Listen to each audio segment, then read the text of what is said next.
বিশাল পরিশ্রম করতে শুরু করেছে। দেখুন ছাদে এসে দেখুন অবস্থা।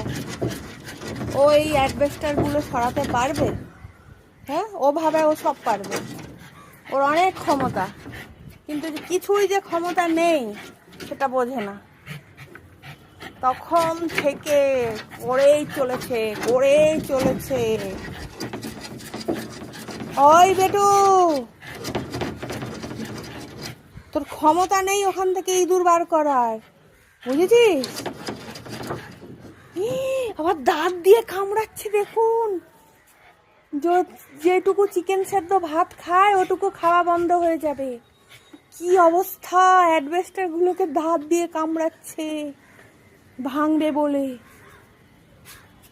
কিছুতে মানে ঢুকতে পারছে না কেন ওর ভেতরে। ওই দেখুন দাঁত দিয়ে কামড়াচ্ছে, ও দাঁত দিয়ে সরাবে। হায় ভগবান, হাত দিয়ে হচ্ছে না তো, দাঁত দিয়ে সরাবে। কতটা সরিয়েও দিয়েছে, কিন্তু এই দেখুন কতটা সরিয়ে দিয়েছে।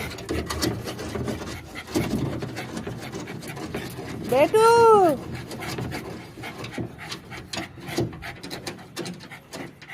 বাবা কি, যখন হাত দিয়ে পারছে না তখন আবার একবার করে দাঁত দিয়ে পড়ে। কি অবস্থা, ছেলেটা পরিশ্রমী, খুবই পরিশ্রমী। আবার ওই দিকে গেছে, এদিক দিয়ে হচ্ছে না, ওই দিক দিয়ে দেখি।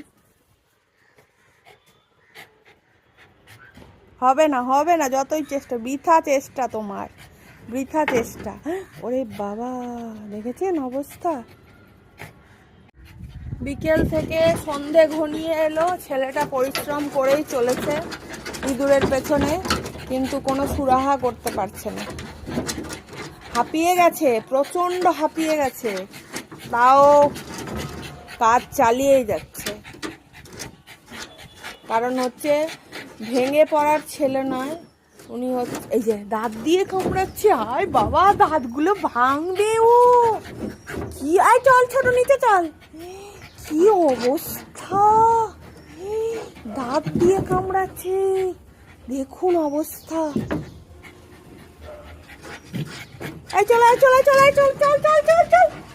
দেখি।